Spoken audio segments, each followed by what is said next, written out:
Pamela Camel.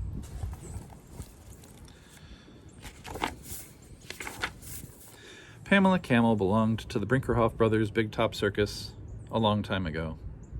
She was a scrawny, scraggly camel who was much too clumsy and awkward to be a performer in the Big Top, and it saddened her to think that she could never be a part of the big show or ever do something clever or sensational to excite the crowds. Poor Pamela.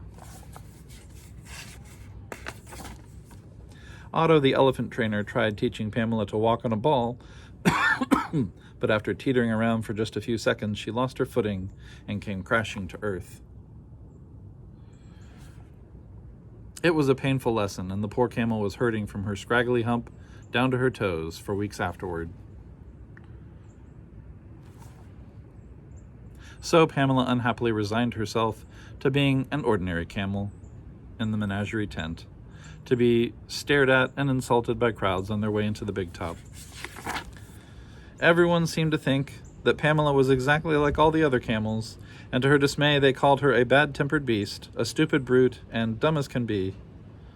Pamela had to admit that she was indeed bad-tempered, but then, after all, anyone insulted as often as she was would be bad-tempered. She was much more upset at being called stupid and dumb, but she couldn't prove the people wrong since she couldn't perform tricks or do anything clever to show her intelligence. All she could do was remain aloof and suffer in silence.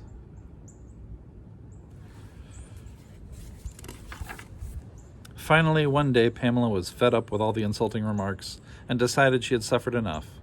"I've had it up to here," she grumped, and with a furious jerk, she snapped the flimsy rope that tied her to a tent pole. It was in between shows in the late afternoon, and everyone in the circus was catching up on his sleep, so slipping away was as easy as pie. She tiptoed out of the circus. She tiptoed on out of the circus lot. As she tiptoed on out of the circus lot, she was snickering to herself.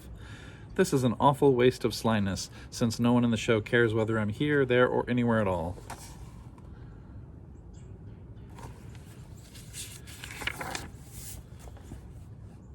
Once Pamela was free of the circus, she headed off down the railroad track. It was a much safer way for a camel to travel than taking the highway, with all the speeding autos, trucks, and buses.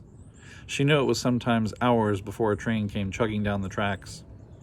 Now that she was out on her own, Pamela had no idea where she was going. She just wanted to get away from it all, away from the circus crowds and from their unfriendly remarks.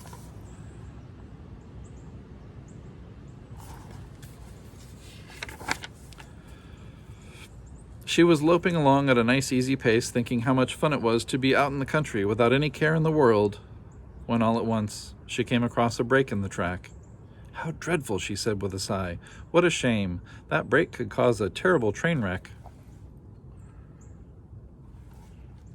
The camel remembered passing the scene of a train wreck during her travels with the circus years ago.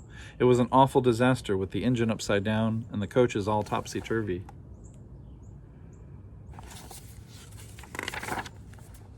Pamela was standing there on the track, wondering what a camel could do to warn a train, when a great black cloud darkened the countryside, and a zigzaggedy streak of lightning shot across the sky, followed by a deep rumble of thunder. Storms terrified Pamela, and in an instant she forgot the broken rail and began searching wildly about for some kind of shelter. Across an alfalfa field, she spied a ramshackle old barn, and she made a dash for it, leaping through the wide-open door just as the storm cut loose in all its fury. While Pamela was hiding in the barn waiting for the storm to let up, she got an idea. "I have no place to go," she thought, "so why don't I just stay here where it's peaceful and quiet and live off the tall grass growing in the field?" By nightfall, the last rumble of thunder had faded away, and the barn was indeed peaceful and quiet. There was only the skittering of mice above the rafters, and then the far-off toot of a train whistle. See the little mice up there? Suddenly, Pamela remembered the break in the track, and she was out of the barn like a shot. As Pamela went galloping back across the alfalfa field, the train's headlight came flashing out of the night. It was coming full steam, chuggity-chuggity, huffity-puffity, so there was no time to lose.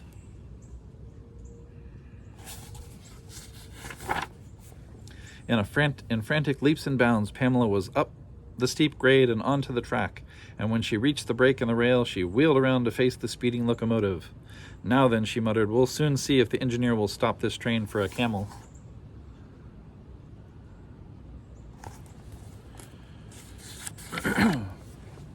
"What in blazes?" exclaimed the engineer when he caught sight of the camel on the track. "What the devil is that dumb brute doing out there?" "Well, she better clear out and quick, too. I'm not stopping this train for one lousy camel, no siree."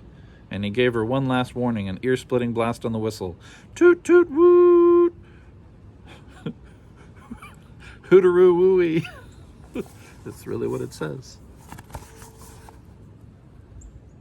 Hootaroo, wooey.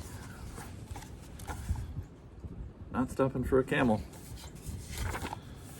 But Pamela wasn't budging, and as the train kept coming full steam, she shut her eyes tight to avoid the blinding glare of the headlight. Just when it seemed that the poor camel was done for, the engineer slammed on the brakes. There was a sudden grinding and screeching as the drive wheels skidded over the rails.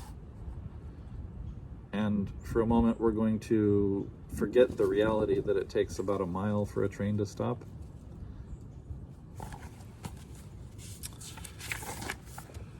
Then, like some giant of a monster, the huge engine shuddered and shook. It wheezed and rumbled, and finally, with one mighty sigh, came to a halt, nose to nose with the terrified camel. So the engineer did stop his train for a camel, but he was furious. He leaped from his cab and came storming past the engine with his firemen at his heels. "You dumb, dumb brute," he shouted. "You stupid beast. You big, dumb, stupid brute."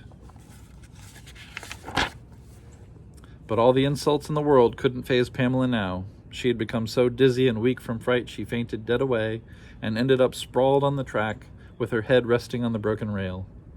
"Hey, what's this?" cried the fireman, pointing to the broken rail. "Just look at that piece of track."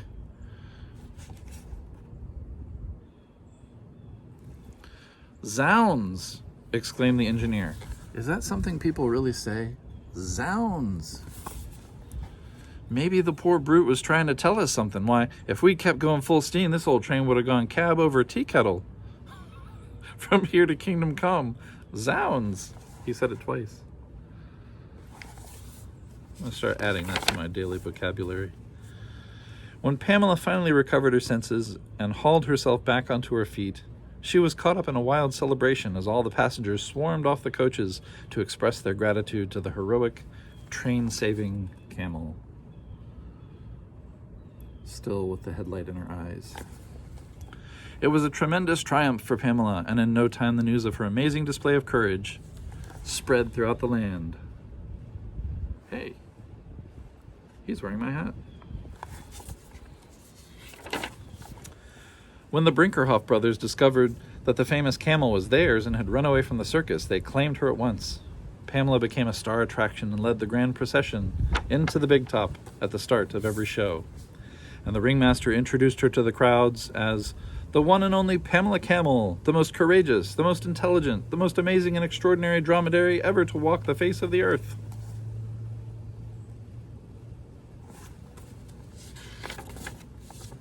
After the show, people came swarming around for a closer look at the fabulous camel, and for the very first time, Pamela enjoyed the crowds and all the attention.